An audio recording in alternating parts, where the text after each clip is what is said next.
जय प्रभुपाद, जय जय गुरुदेव, गुरुदेव, गुरुदेव, जय जय गुरुदेव। नित्य गुण हरि बोल, हरि बोल, हरि बोल, नित्य गुण हरि बोल। हरे कृष्णा माता जी, दंडवत प्रणाम। हाँ जी, हरे कृष्णा, प्रणाम माता जी। तो ठीक है, शुरू करते हरे हैं। कृष्णा माता जी, हाँ जी, हरे प्रणाम। कृष्णा, प्रणाम माता जी। तो प्रार्थना करते हैं। प्रणाम। प्रणाम माता जी। ओम अज्ञानतिमिरान्धस्य ज्ञानाञ्जनशलाकया चक्षुरुन्मीलितं येन तस्मै श्रीगुरुवे नमः। श्रीचैतन्यमनोभीष्टं स्थापितं येन भूतले स्वरूपदा मह्यं ददाति स्वपदान्तिकम्। वन्देऽहं श्रीगुरो श्रीयुतपदकमलं श्रीगुरून् वैष्णवांश्च श्रीरूपं साग्रजातं सहगण रघुनाथं तं सजीवं साद्वैतं सावधूतं परिजनसहितं कृष्णचैतन्यदेवं श्रीराधा कृष्णपादान् सहगण ललिता श्रीविशाखान्वितांश्च। हे कृष्णा करुणा सिन्धु दीनबन्धु जगत्पते गोपेश गोपिकाकान्त राधाकान्त नमस्तुते। तप्त कांचन गौरांगी राधे वृंदावनेश्वरी वृषभानुसुते देवी प्रणमामि हरिप्रिये। वाञ्छाकल्पतरुभ्यश्च कृपा सिन्धुव एव च पतितानां पावनेभ्यो वैष्णवेभ्यो नमो नमः। जय श्री कृष्ण चैतन्य प्रभु नित्यानंदा श्री अद्वैत गदाधर श्रीवासादि गौर भक्तवृंदा। हरे कृष्णा कृष्णा कृष्णा हरे हरे, हरे राम राम राम हरे हरे।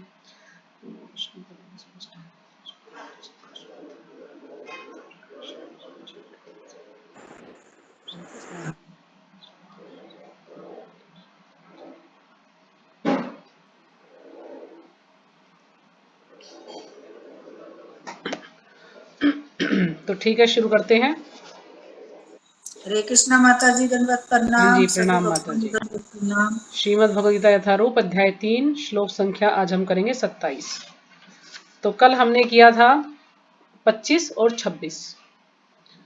तो एक बार अनुवाद पढ़ लेते हैं। जिस प्रकार अज्ञानी जन फल की आसक्ति से कार्य करते हैं, उसी तरह विद्वान जनों को चाहिए कि वे लोगों को उचित पथ पर ले जाने के लिए अनासक्त रहकर कार्य करें। तो कल इसमें हमने किया था कि जो अज्ञानी जन है, जिन्हें ज्ञान नहीं है भगवान के बारे में, वो कोई भी कार्य करते हैं तो अपने फल की आसक्ति कि अगर मैं ये कार्य करूंगा तो मुझे ये फल मिलेगा, मैं ये वाला यज्ञ करूंगा तो मुझे ये लाभ मिलेगा। मतलब कोई भी कार्य करते हैं तो उसमें लाभ देखते हैं, हेतु के लिए कार्य करते हैं कि इस कार्य करने से मुझे ये लाभ मिलेगा।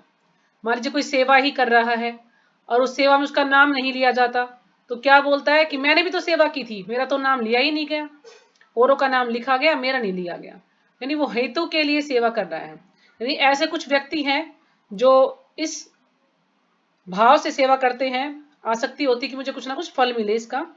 तो उसी तरह विद्वान जनों को चाहिए कि लोगों को उचित पद पर ले जाने के लिए अनासक्त रहकर कार्य करें। लेकिन जो विद्वान व्यक्ति हैं, जिन्हें ज्ञान है, तो उन लोगों का एक कर्तव्य बनता है कि वो उनको मतलब अनासक्त भाव से वो आसक्ति ना करें और ऐसे लोगों को उचित पद पर ले जाने के लिए कार्य करें, ताकि जिन लोगों को ज्ञान नहीं है उनको इसके बारे में बताएं।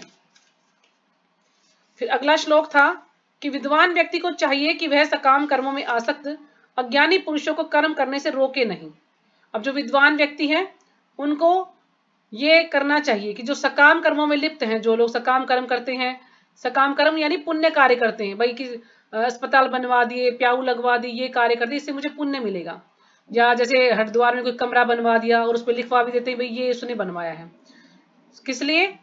कुछ लोग करते हैं कि मुझे प्रशंसा मिले, कुछ लोग इसलिए करते हैं कि मुझे इसका कुछ ना कुछ लाभ मिलेगा, या मैं स्वर्ग लोक चला जाऊंगा, तो उस लाभ के लिए करते हैं।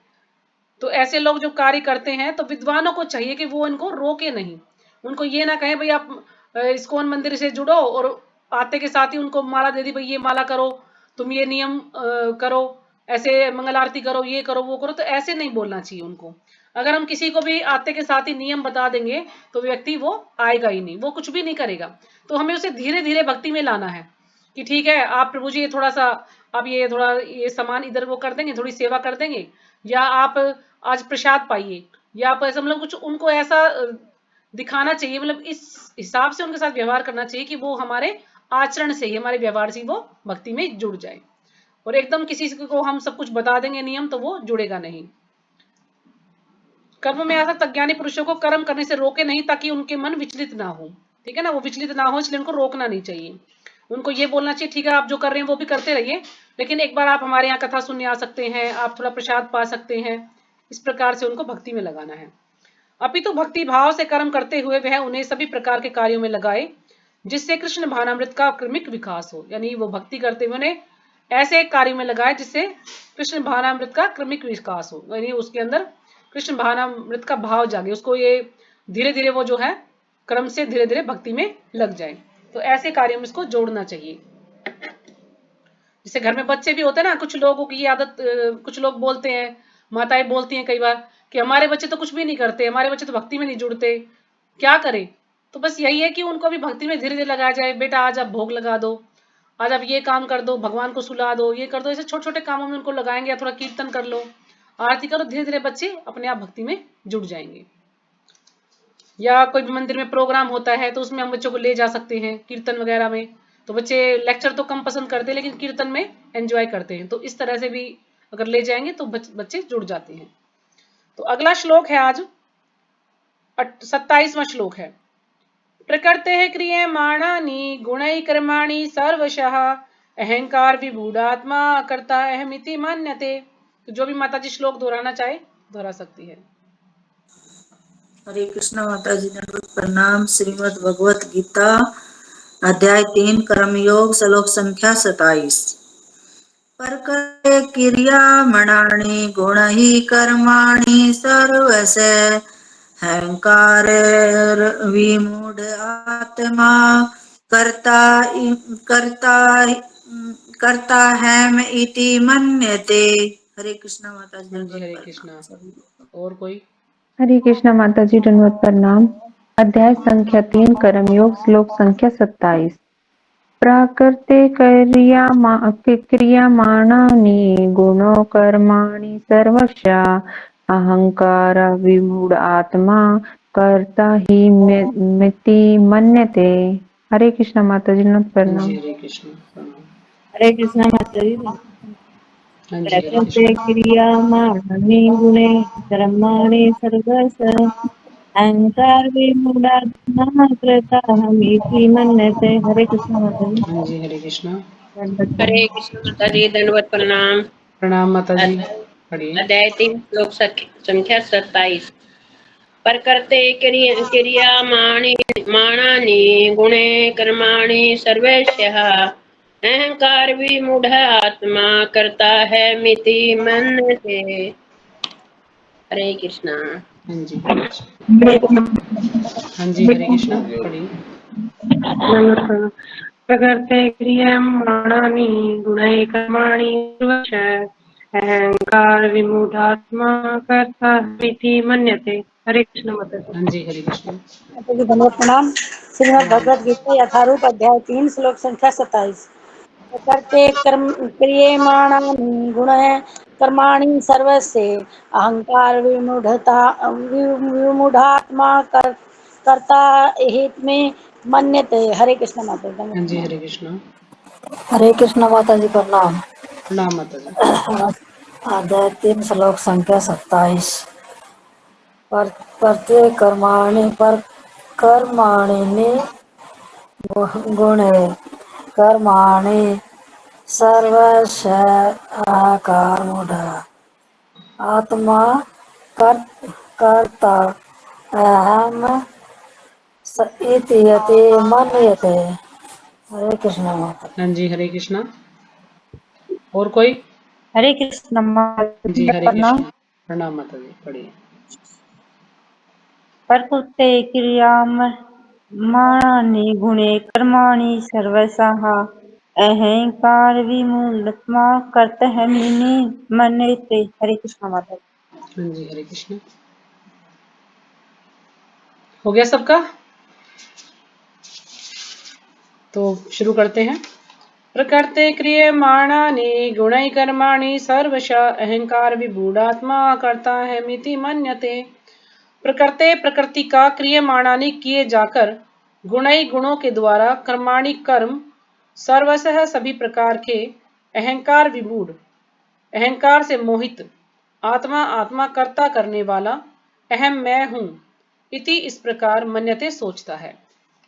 अनुवाद, जीवात्मा अहंकार के प्रभाव से मोहग्रस्त होकर अपने आप को समस्त कर्मों का कर्ता मान बैठता है, जबकि वास्तव में वे प्रकृति के तीनों गुणों द्वारा संपन्न किए जाते हैं। जो जीवात्मा है यानी हम क्या है? बद्ध जीव हैं। तो वो क्या करता है? अहंकार के प्रभाव से मोहग्रस्त होकर उसको ये अहंकार होता है कि जो भी कुछ है मैंने सब किया है। अपने आप को कर्ता मान बैठता कि करने वाला कौन है? मैं हूं, सब कुछ मैंने ही किया है। ये घर मैंने बनाया है, ये गाड़ी मैंने ली है, ये मेरे बच्चे हैं, मेरी पत्नी है, मैं कमा कर लाता हूं, सब कुछ मैं करने वाला हूं। क्यों? क्योंकि अहंकार का प्रभाव है उसके ऊपर। तो वो सोचता रहता है कि सब कुछ मैं ही करने वाला हूं। कोई भी कार्य करेगा तो ये सोचेगा कि मैंने किया है। मान ली कोई बच्चा अच्छे नंबर लेके पास होता है तो क्या करेगा? मैंने इतनी पढ़ाई की है इसलिए मेरे इतने नंबर आए हैं। पिता कहेगा मैंने इतना पैसा लगाया इसके पीछे, इतने ट्यूशन लगवाए हैं जी इसके, इतने अच्छे, जब जाके इसके इतने नंबर आए हैं। क्यों? क्योंकि सब अपने को कर्ता मानते हैं कि हमने सब कुछ किया है। लेकिन कर्ता कौन है? भगवान है। अगर भगवान हमें इतनी बुद्धि नहीं देते तो हम ये कार्य कैसे कर पाते? भगवान हमें इतना धन नहीं देते तो हम घर कैसे बना लेते? जो भी कुछ है भगवान ही करने वाले हैं, और हम जो भी कुछ हमें मिलता है अपने कर्मों के अनुसार ही मिलता है। हम जैसे कर्म करके आए हैं उसी के अनुसार हमें सब कुछ मिलता है। तो कभी भी हमें ये नहीं सोचना चाहिए कि मैं ही करने वाला हूं, सब कुछ मेरी वजह से हो रहा है। यहां तक कि अब मैं यहाँ पर कुछ बोलना चाहती हूँ, लेकिन यदि भगवान की कृपा होगी तो मैं कुछ बोल पाऊंगी। अगर भगवान की और गुरु महाराज की कृपा नहीं हो तो मैं चाहे कितना भी रट के आऊं, मैं कुछ भी नहीं बोल पाऊंगी यहाँ पर। तो इसलिए भगवान की कृपा होती है तभी इंसान कुछ बोल पाता है। वो कहते हैं ना, जब भगवान की कृपा होती है तो जो गूंगा व्यक्ति है वो भी अच्छा लेक्चर कर सकता है, लंगड़ा व्यक्ति भी पहाड़ पर चढ़ सकता है, लेकिन भगवान की कृपा हो तो। और ना तो कितना ही पढ़ा लिखा हो, कितना ही इंटेलिजेंट हो, कुछ नहीं कर सकता है।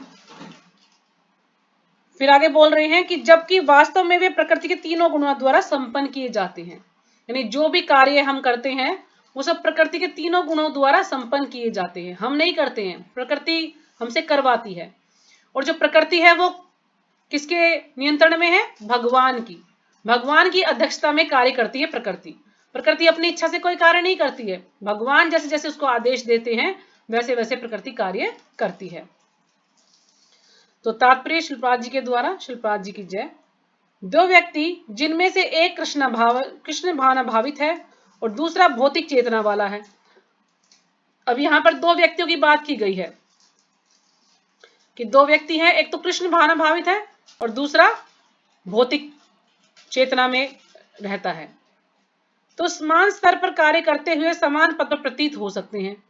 तो समान स्तर पर कार्य करते हुए कि वो समान पद पर प्रतीत हो सकते हैं। हो सकता है कि वो दोनों एक ही पद पर हो, उनमें से एक तो भक्ति में है दूसरा भक्ति में नहीं है, किंतु उनके पदों में आकाश पाताल का अंतर हो रहता है। लेकिन जो उनके पद हैं उसमें आकाश पाताल का अंतर रहता है। क्यों? क्योंकि एक भक्त है वो कोई भी कार्य करेगा तो भगवान के लिए करेगा, उसके पास जो भी कुछ है तो भगवान की सेवा में उसको लगाएगा। लेकिन जो अज्ञानी है, जो अभक्त है, भक्त नहीं है, वो सिर्फ अपने फायदे के लिए लगाएगा। कोई भी वस्तु होगी तो उसको यही कहेगा कि ये मेरी मेहनत से मुझे मिली है और इसका भोग मैं ही करूंगा। लेकिन जो भक्त है उसमें ये फर्क होता है, उसको ये ज्ञात है कि हाँ ये जो मुझे कुछ मिला है ये सब भगवान ने मुझे दिया है और इसको मुझे भगवान की सेवा में ही लगाना है। मान लीजिए हमारे पास फोन है, तो फोन तो आजकल सबकी जरूरत है, फोन सभी को चाहिए, आज तक बच्चों को भी फोन दिलवाना पड़ता है। लेकिन उस फोन का, ठीक है भगवान ने हमें दिया है, लेकिन अगर हम उसका गलत इस्तेमाल करते हैं तो वो गलत हो जाएगा और उससे हम कहना कि हम पतित हो जाएंगे। लेकिन उसी फोन का हम सही इस्तेमाल करते हैं तो हमारा उद्धार हो सकता है। जैसे आज हम क्लास ले रहे हैं इस फोन के जरिए, हमें कहीं इधर उधर जाना नहीं पड़ता। तो कितना फायदा है इसका कि हम फोन पे घर बैठे क्लास ले रहे हैं, हम घर बैठे लेक्चर सुन सकते हैं, हम कुछ भी सीखना हो तो हम फोन के जरिए सीख सकते हैं। तो इसलिए अगर हम मान लीजिए गाड़ी है तो गाड़ी को हम भगवान के मंदिर जाने के लिए इस्तेमाल करें, है ना, कहीं भी प्रवचन में कोई भी कीर्तन हो रहा है कहीं पर भी जाने के लिए इस्तेमाल करें, तो ये फिर हमारा जो कर्म है ये भौतिक कर्म ना के कृष्ण भावना भावित कर्म बन जाएगा। हम कुछ भी पका रहे हैं, हम ये सोचते हैं कि नहीं ये आज ठाकुर जी के लिए हमें क्या पकाना है, और मान लीजिए हम अपनी इच्छा के लिए पका भी रहे हैं, हमारा मन है कि आज हम ये सब्जी बनाएं, तो हमें पहले भगवान को अर्पित करना चाहिए। कुछ भी हम सामान लाते हैं, यहाँ तक कि कपड़े भी कहते हैं कि पहले भगवान को अर्पित करने चाहिए, फिर हमें उन्हें पहनना चाहिए। कुछ लोग ऐसा करते भी हैं जो कि इस प्रकार से निभा पा रहे हैं कि कोई भी वस्तु घर में आती है तो पहले भगवान को अर्पित करते हैं, फिर उसको ग्रहण करते हैं। तो ये फर्क होता है कृष्ण भावनाभावित व्यक्ति में और जो अभक्त है उसमें। भौतिक चेतना वाला व्यक्ति अहंकार के कारण आश्वस्त रहता है कि वह वही सभी वस्तुओं का करता है। अब जो भौतिक चेतना जिसकी जो भक्ति से नहीं जुड़ा है, वो आश्वस्त रहता है, उसे मतलब पूरा विश्वास रहता है क्या कि ये जो सब कुछ मेरे पास है, ये सब जितनी भी वस्तुएं हैं, इनका कर्ता मैं हूं, मेरी मेहनत से सब कुछ मुझे मिला है। वह यह नहीं जानता कि शरीर की रचना प्रकृति द्वारा हुई है, जो परमेश्वर की अध्यक्षता में कार्य करती है। जो अज्ञानी हो यह नहीं जानता कि उसके जो शरीर की जो रचना है वो प्रकृति द्वारा हुई है ना, प्रकृति के द्वारा उसकी रचना हुई है, क्योंकि भगवान जो है अपनी नेत्रों से प्रकृति को गर्भस्थ करते हैं और उसी के धीरे धीरे सृष्टि बनती है, सबका जन्म होता है। तो ये सब प्रकृति करती है, लेकिन प्रकृति कब करती है? जब भगवान का आदेश होता है, भगवान की अध्यक्षता में प्रकृति करती है। तो उसको ये ज्ञान नहीं होता है और वो अपने आप को ही सब कुछ सोच लेता कि मैं ही करता हूं, मैंने ही सब कुछ किया है। भौतिकतावादी व्यक्ति यह नहीं जानता कि अंतोगत्वा वह कृष्ण के अधीन है। जो भौतिकतावादी है वो नहीं जानता कि ये वो व्यक्ति आखिर में क्या है, सब कुछ भगवान के ही अधीन है, सब कुछ करने वाले भगवान ही हैं। भगवान की मर्जी के बिना एक पत्ता भी नहीं हिल सकता, भगवान जो चाहे वो करेंगे, इंसान कुछ नहीं कर सकता। लेकिन अहंकारवश ऐसा व्यक्ति हर कार्य को स्वतंत्र रूप से करने का श्रेय लेना चाहता है और यही है उसके अज्ञान का कारण। लेकिन जो अहंकारवश व्यक्ति है, जिसके अंदर अहंकार कूट कूट कर भरा हुआ है, वो पूरा श्रेय, स्वतंत्र रूप से सारा श्रेय अपने आप ही लेना चाहता है कि जो सब कुछ किया सब मैंने ही किया है, मेरे कारण ही घर चल रहा है, सब कुछ मेरे कारण ही हो रहा है ना। क्यों? क्योंकि वो अज्ञान के कारण। तो ये अज्ञान का लक्षण है जो अपने आप को कर्ता मान बैठता है। उसे यह ज्ञात नहीं कि उसके इस स्थूल तथा सूक्ष्म शरीर की रचना प्रकृति द्वारा भगवान की अध्यक्षता में की गई है। उसे यह भी ज्ञात नहीं है कि जिस शरीर के लिए वो इतना इतरा रहा है कि ये शरीर मुझे मिला है, मेरा शरीर है ना, ये मेरे हाथ है, मेरे पैर है, सब कुछ मेरा है, ये मैंने जो है घर बनाया है अपने हाथों से, मैंने ये किया है, वो किया है। वो ये भूल जाता है कि ये जो सूक्ष्म शरीर और जो स्थूल शरीर हमें मिला है, ये प्रकृति की द्वारा रचना की गई है, प्रकृति के द्वारा हमें मिला है। और प्रकृति कब कार्य करती है? भगवान की अध्यक्षता में, भगवान के आदेश के द्वारा प्रकृति कार्य करती है। अतः उसके सारे शारीरिक तथा मानसिक कार्य कृष्ण भावनामृत में रहकर कृष्ण की सेवा में तत्पर होने चाहिए। तो उसके लिए उसके जो भी शारीरिक कार्य करे या मानसिक कार्य, वो सब कृष्ण भावनामृत में रहकर ही कृष्ण के लिए ही होने चाहिए। अज्ञानी व्यक्ति यह भूल जाता है कि भगवान ऋषिकेश कहलाते हैं। अब जो अज्ञानी व्यक्ति जिसे ज्ञान नहीं है, वो क्या भूल जाता कि भगवान क्या है? ऋषिकेश है। ऋषिकेश का अर्थ क्या है? जो कि इंद्रियों के स्वामी है। तो हमारी जो भी इंद्रियां हैं, सबके स्वामी कौन है? भगवान श्री कृष्ण है। अर्थात वे शरीर की इंद्रियों के स्वामी है। इंद्रिय तृप्ति के लिए इंद्रियों का निरंतर उपयोग करते रहने से वह अहंकार के कारण वस्तुतः मोहग्रस्त रहता है। इंद्रिय तृप्ति के लिए यानी अपनी इच्छा पूरी करने के लिए वो इंद्रियों का निरंतर उपयोग करते रहने से, अपनी इंद्रियों का उपयोग करता है वो अपनी इच्छा की पूर्ति करने के लिए। यानी किसी को कुछ अच्छा खाना है तो वो अच्छा खाएगा, अपनी इंद्रियों को तुष्ट कर रहा है ना, ये नहीं सोच रहा कि मुझे अच्छा खाना है तो चलो मैं कुछ अच्छा बनाता हूँ, भगवान को भोग लगाता हूँ, फिर मैं उसको ग्रहण करता हूँ। तो वो कर्म बंधन नहीं बनेगा, लेकिन वो अपनी इच्छा के लिए फटाफट कुछ भी बनाता है और खाता है।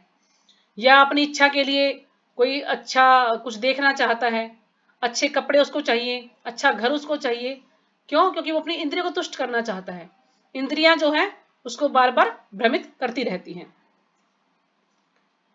तो इंद्रिय तृप्ति के लिए इंद्रियों का निरंतर उपयोग करने से वह अहंकार के कारण वस्तुतः मोहग्रस्त रहता है। अहंकार के कारण मोहग्रस्त रहता है वो, बस उसको ये है कि उसको ये कुछ भी चाहिए तो चाहिए, और वो उसको ये पूरा है ना गर्व रहता, पूरा घमंड रहता कि सब कुछ मैंने अपनी मेहनत से हासिल किया जी, इसको बनाने में इतना समय लगा, इतना पैसा लगाया मैंने इस मकान को बनाने में, अपनी पूरी कमाई इसमें लगा दी है, और फिर क्या होगा? थोड़े दिन बाद वो चला जाएगा, फिर कौन रहेगा उसमें? अगर उसने बनाया है तो फिर वो ऐसे ही अगर उसको कहो कि भक्ति में लग जाए तो नहीं नहीं मेरे पास समय नहीं है, अभी मुझे ये करना है, अभी वो करना है, मतलब कुछ ना कुछ उसको बहाना चाहिए, क्योंकि वो उससे मोहग्रस्त है, जिससे वह कृष्ण के साथ अपने शाश्वत संबंध को भूल जाता है। उससे मोहग्रस्त होने के कारण, अहंकार से ग्रवित होने के कारण वो जो उसका जो असली कार्य है, भगवान के साथ वो संबंध क्या है, वो कौन है, कहां से आया है, ये सब वो भूल जाता है कि उसका भगवान के साथ शाश्वत संबंध है, हमेशा से भगवान के साथ संबंध था, है और रहेगा। वो इस संबंध को भूल जाता है और बस अपने ही इच्छाओं को पूर्ति करने में लगा रहता है, अपने परिवार में ही लगा रहता है, या अपना कुछ कार्य करने में कि मुझे इंजीनियर बनना है, मुझे ये बनना है, वो बनना, उसी में मतलब वो बिजी रहता है और भगवान के प्रति बिल्कुल भी उसका ध्यान नहीं रहता है। तो अगला श्लोक है, तत्तव वितु महाबाहो गुण कर्म विभागयो गुणः गुणेषु वर्तन्त इति मत्वा न संजते। तो जो भी माता जी पढ़ना चाहे श्लोका पढ़ सकती हैं। हरे कृष्णा माता जी, दंडवत जी, हरे प्रणाम। कृष्ण, प्रणाम माता जी। श्रीमद् भगवत गीता अध्याय 3 कर्मयोग श्लोक संख्या 28। तत्त्ववितु महाभावो गुणकर्म विभागयो गुणागुणेषु वर्तन्ते इति मत्वा न संजते। हरे कृष्ण माता जी। हाँ जी, हरे कृष्ण। सभी भक्तों को हरे हरे कृष्णा माता जी, हाँ जी, हरे कृष्ण, प्रणाम। चतुर्विध भूमहाबाहो गुणकरं विभागयो गुणागुणेषु वर्तन्ते मत्वा न सज्जते। हरे कृष्णा माता जी, दंडवत प्रणाम। हरे कृष्ण, हरे प्रणाम। कृष्णा हरे माता जी। कृष्णा। हाँ जी, हरे कृष्ण। बोले बोले बोले। हाँ पढ़ो बोलिए। पढ़ो, कोई भी पढ़ो पहले। हरे कृष्णा माता जी, हाँ जी, प्रणाम। हरे कृष्ण। श्लोक संख्या 28।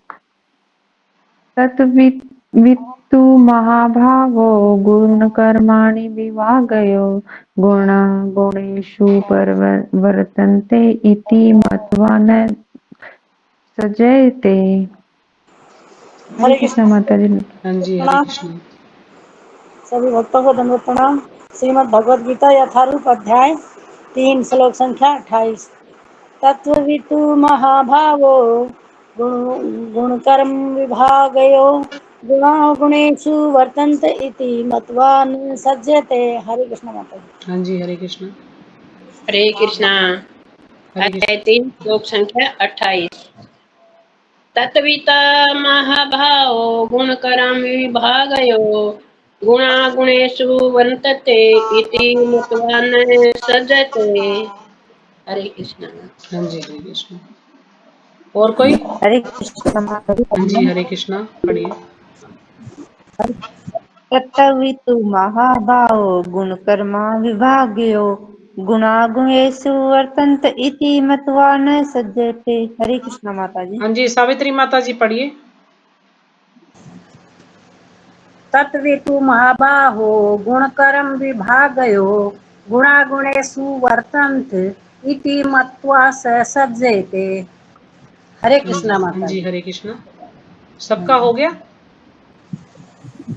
हरे कृष्ण माता जी, दंडवत हाँ प्रणाम। जी, हाँ जी, प्रणाम, पढ़िए। तद्वितु महाभावो गुणकर्म विभागयो गुणागुणेषु वर्तन्त इति मत्वा न सज्जते। हरे कृष्ण माता जी, दंडवत हाँ जी, प्रणाम। हरे कृष्ण। तत्तवितु वित्तु महाबाहो गुणकर्म विभागयो गुणागुणेषु वर्तन्त इति मत्वा न संजते। तत्ववित परम सत्य को जानने वाला तू, लेकिन महाबाहो, हे विशाल भुजाओं वाले, गुण कर्म भौतिक प्रभाव के अंतर्गत कर्म के विभागयो भेद के गुणः इंद्रियां गुणेशु इंद्रिय तृप्ति में वर्तन्ते तत्पर रहती हैं इति इस प्रकार मतवा मानकर न कभी नहीं संजते आसक्त होता है। अनुवाद, हे महाबाहो। महाबाहो कौन है? अर्जुन, जिसकी विशाल भुजाएं हैं। विशाल भुजाएं वालों को महाबाहो कहा गया है। भक्ति भाव में कर्म तथा सकाम कर्म के भेद को भली भांति जानते हुए जो परम सत्य को जानने वाला है। तो भगवान यहाँ पर अर्जुन को बोल रहे हैं कि महाबाहो, जो भक्ति भाव में कर्म, यानी जो कृष्ण के लिए जो कर्म किए जाते, भगवान के लिए कर्म किए जाते हैं, तथा सकाम कर्म के भेद को, अब सकाम कर्म होते हैं जो कि पुण्य कर्म किए जाते हैं, उनके भेद को कि उन दोनों में क्या अंतर है, इसको भली भांति जानते हुए जो परम सत्य को जानने वाला, कि यानी दोनों का अंतर उसे पता है, फिर वो परम सत्य को जानने वाला है, वह कभी भी अपने आप को इंद्रियों में तथा इंद्र तृप्ति में नहीं लगाता। जिस व्यक्ति को ज्ञान है कि भक्ति वाले कार्य कौन से हैं और सकाम कर्म कौन से हैं, दोनों में अंतर कर सकता है, ऐसा व्यक्ति अपनी इंद्रियों को तथा इंद्र तृप्ति में नहीं लगाता। तो ऐसा व्यक्ति अपनी इंद्रियों को इंद्र तृप्ति में नहीं लगाता, उसको ज्ञान है कि मुझे क्या करना है, मुझे अपनी इंद्रियों को भगवान की सेवा में लगाना है, भगवान के लिए कार्य करना है, भगवान को केंद्र में रखना है। तो तात्पर्य शिलपाद जी के द्वारा, शिलपाद जी कीजिए। परम सत्य को जानने वाला भौतिक संगति में अपनी विषम स्थिति को जानता है। अब जो भगवान को जानता है, जो परम सत्य को जानता है, वो भौतिक संगति में अपनी विषम स्थिति को जानता है। जो भौतिक संसार में वो रहता है, भौतिक संसार में लोगों का जो है संग करता है, उसके परिवार वाले हैं, उसके माता पिता हैं, पत्नी है, बच्चे हैं, तो सबके साथ वो रहता है। तो ये अपनी विषम परिस्थिति को जानता है, यानी वो अपनी जो उसकी जो बुरी स्थिति है, उसकी कष्टदायक जो स्थिति है, उसको वो जानता है भौतिक संगति में। यानी जो भौतिक संग वो करता है अपने रिश्तेदारों के साथ या अपने परिवार वालों के साथ या समाज में जो भी वो रहता है भौतिक संसार में, तो उसे अपनी विषम परिस्थिति का पता है, अपनी जो भी उसकी बुरी स्थिति या जो कष्टदायक स्थिति उसके बारे में वो जानता है। क्यों? जो परम सत्य को जानने वाला है, जो परम सत्य को जानने वाला व्यक्ति है, वो भौतिक संगति में अपनी विषम स्थिति को जानता है, क्योंकि वो भगवान को जानता है, तो उसे पता है कि आध्यात्मिकता में और भौतिकता में क्या भेद है, क्या कष्ट है भौतिक संसार में, वो सब जानता है। वह जानता है कि वह भगवान कृष्ण का अंश है और उसका स्थान इस भौतिक सृष्टि में नहीं होना चाहिए। वो यह भी जानता है कि वो भगवान कृष्ण का अंश है और उसका स्थान इस भौतिक सृष्टि में नहीं होना चाहिए। क्यों? क्योंकि उसे तो भगवान के धाम में होना चाहिए। अब वो भगवान के धाम में कब जाएगा? जब भगवान की भक्ति करेगा। लेकिन उसे ज्ञान है, क्योंकि वो भक्त है, भक्ति में लगा हुआ, तो उसको ज्ञान है कि उसे क्या करना चाहिए। वह अपने वास्तविक स्वरूप को भगवान के अंश के रूप में जानता है, जो सत्यचित आनंद है। उसे अपने वास्तविक स्वरूप का भी ज्ञान है कि उसका भगवान के अंश के रूप में उसका वास्तविक स्वरूप क्या है। वो क्या है? आत्मा है। और आत्मा क्या है? सत्यचित आनंद है, यानी सच्चिदानंद में है वो, जिसका कभी अंत नहीं होता। और उसे यह अनुभूति होती रहती है कि मैं किसी कारण से देहात्म बुद्धि में फंस चुका हूं, और उसे बार बार ये अनुभूति होती रहती है, बार बार उसे ये ज्ञान रहता है, उसे अनुभव होता रहता है कि मैं तो भगवान का अंश हूं, मैं तो आत्मा हूं, लेकिन मैं पता नहीं किस कारण से इस देहात्म बुद्धि में फंस गया हूं, किस कारण से मुझे ये शरीर को धारण करना पड़ा है, मैं इस भौतिक संसार में भेज दिया गया हूं, किस कारण से पता नहीं। तो उसे ये ज्ञान रहता है। क्यों? जब व्यक्ति भक्ति में आता है तो धीरे धीरे धीरे धीरे जब शुद्ध हो जाता है, तो एक समय ऐसा आता है कि वो आत्मा के लेवल पर आ जाता है, वो भगवत भक्त बन जाता है, वो स्वरूप सिद्ध व्यक्ति बन जाता है। उसे पूरा ज्ञान हो जाता है कि मैं ये शरीर नहीं, आत्मा हूं। कोई भी वो कार्य करता है तो वो भक्ति के लिए कार्य करता है, उसका इसमें अपना कोई भी निजी स्वार्थ नहीं होता है। अपने अस्तित्व की शुद्ध अवस्था में उसे सारे कार्य भगवान कृष्ण की सेवा में नियोजित करने चाहिए। अपने अस्तित्व की शुद्ध अवस्था में अब उसे ज्ञान है कि वो ये आत्मा है, शरीर नहीं है। तो जब ये शुद्ध अवस्था होती है, उसे जब ज्ञान हो जाता है कि भगवान के साथ साथ क्या संबंध है, वह कौन है, वह कहाँ से आया है, तो फिर उसे सारे कार्य भगवान की सेवा में नियोजित करने चाहिए। जो भी वो कार्य करे सब भगवान के लिए ही उसको करने चाहिए। फलतः वह अपने आप को कृष्ण भावनामृत के कार्य में लगाता है। तो परिणाम स्वरूप क्या करता है? वो अपने आप को भगवान के कार्यों में ही लगाता है, भगवान के लिए ही करता है सब कुछ, और भौतिक इंद्रियों के कार्यों के प्रति स्वभावतः अनासक्त हो जाता है। और जो भौतिक कार्य हैं उनके प्रति वो अनासक्त हो जाता है, यानी वो अपनी इंद्रियों को तुष्ट करना छोड़ देता, अपनी इंद्रियों के ऊपर ध्यान नहीं देता। वो सोचता कि भगवान की इंद्रियों को तुष्ट कैसे किया जाए, भगवान को प्रसन्न कैसे किया जाए। कोई भी वो कार्य करता है तो भगवान की प्रसन्नता के लिए कार्य करता है, अपनी इंद्रियों के प्रति कोई भी उसकी इच्छा नहीं होती है। जैसे हमने अम्बरीश महाराज का उदाहरण पढ़ा था ना पहले, तो अम्बरीश महाराज कोई भी कार्य करते थे तो भगवान के लिए ही करते थे। यानी मंदिर की सफाई करना है तो अपने हाथों को मंदिर की सफाई में लगाया, अपनी आंखों को भगवान के दर्शन करने में लगाया, अपने सिर को भगवान के आगे झुकने में लगाया, अपने पैरों को भगवान के मंदिर तक पहुंचने में लगाया। इस प्रकार से प्रत्येक इंद्रिय को भगवान की सेवा में उसने लगाया, क्योंकि ये परिस्थिति जन्य तथा अस्थाई है। अब भौतिक इंद्रियों के कार्यों के प्रति स्वभावतः अनासक्त हो जाता, जो भौतिक कर्म के प्रति अनासक्त हो जाता है, लेकिन ये जो कार्य है ये परिस्थिति जन्य तथा अस्थाई है। परिस्थिति जन्य यानी परिस्थिति के अनुसार उसको कार्य करने पड़ते हैं। कई बार परिस्थिति ऐसी होती है तो उसके अनुसार जो भी कार्य है उसको करने होते हैं, और उसे ये ज्ञात है कि ये सब अस्थाई है, कोई भी स्थायी नहीं है। वह जानता है कि उसके जीवन की भौतिक दशा भगवान के नियंत्रण में है।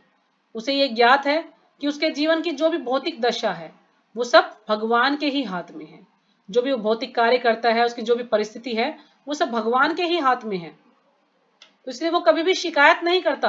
अगर भगवान से कुछ दुख भी दे रहे हैं तो कभी शिकायत नहीं करता, हमेशा ये कहता है कि अच्छा ही है भगवान मुझे कष्ट दे रहे हैं ताकि मैं और शुद्ध हो जाऊं, है ना, मुझे शुद्ध करने के लिए भगवान मुझे कष्ट दे रहे हैं।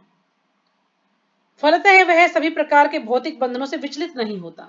तो जो भी भौतिक बंधन है, जो भी कष्ट आते हैं, तो वो कभी भी उनसे विचलित नहीं होता है। हमेशा यही सोचता है, भगवान का धन्यवाद करता है कि अच्छा ही है कि आप मुझे कष्ट दे रहे हैं ताकि मैं और ज्यादा शुद्ध हो जाऊं।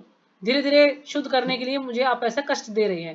जैसे कुंती महारानी थी, हमेशा बोलती थी ना कि आप मुझे ज्यादा से ज्यादा कष्ट दो, ज्यादा से ज्यादा कष्ट दो। क्यों? क्योंकि जब मैं कष्ट में होती तो मैं आपका ज्यादा नाम ले पाती हूँ, तब हमारे साथ रहते हैं आप, तो इसलिए ज्यादा से ज्यादा कष्ट मिले तो मैं आपका ज्यादा से ज्यादा नाम ले पाऊंगी और आप हमारे साथ रहेंगे। जैसे ही सुख के दिन आए तो आप हमें छोड़कर जा रही हो, तो इसलिए वो भगवान का संग प्राप्त करने के लिए ऐसा बोल रही। लेकिन आज के समय में कोई भी ये नहीं कहेगा कि मुझे कष्ट मिलने चाहिए, सब चाहिए मुझे सुख चाहिए।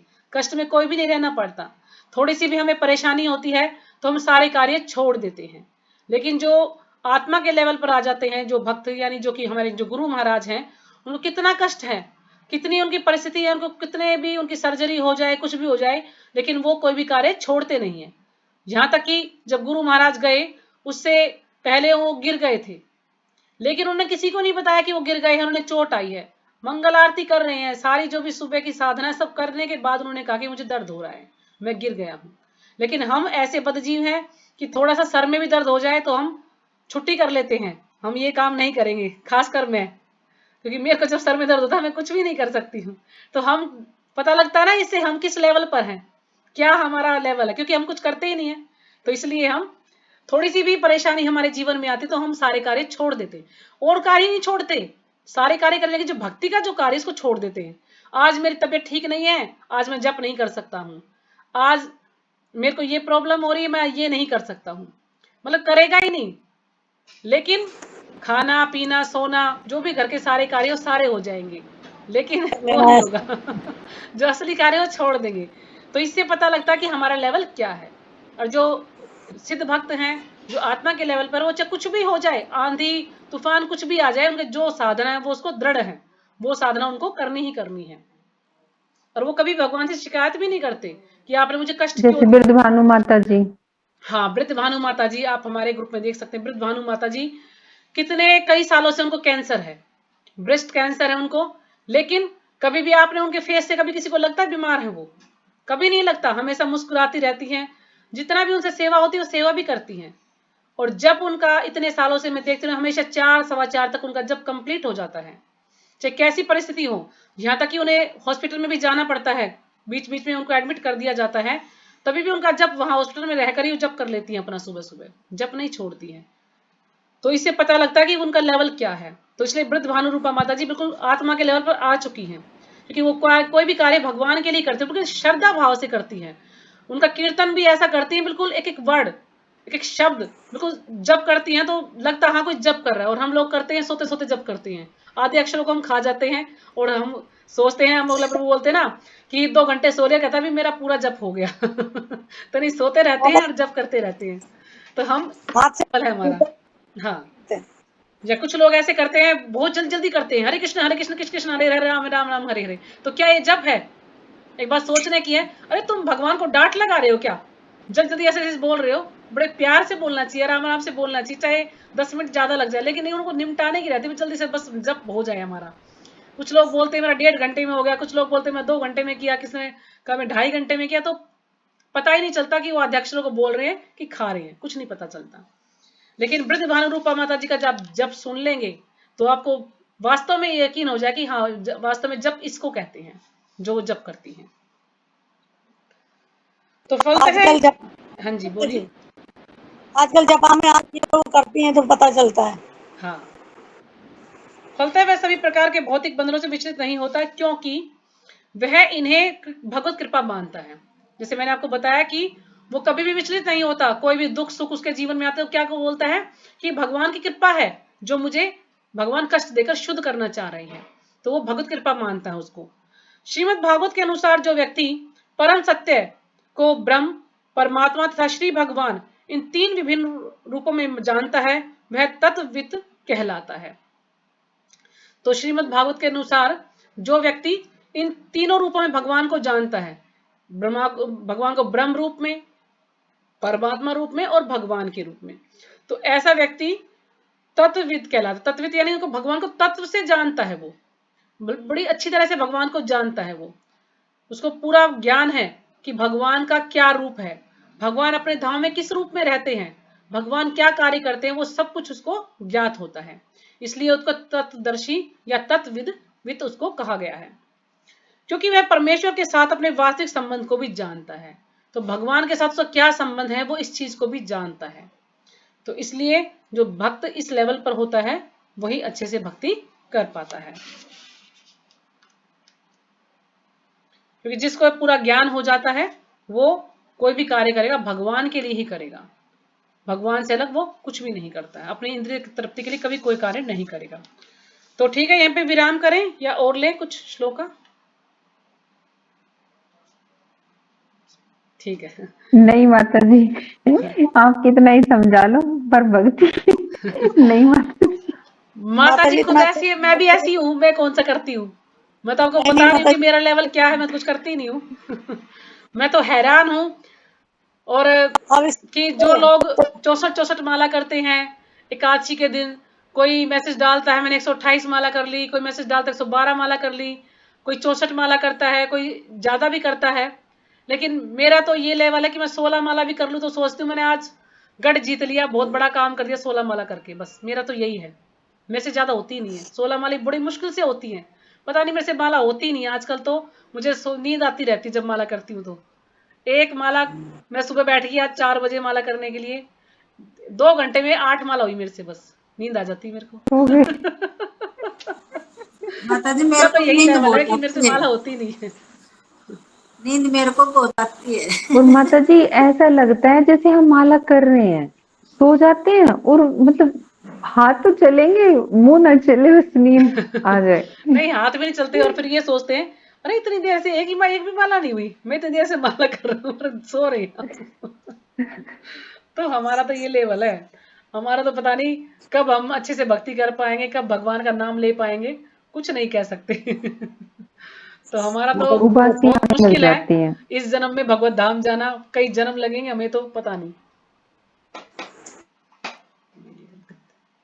चलो ठीक।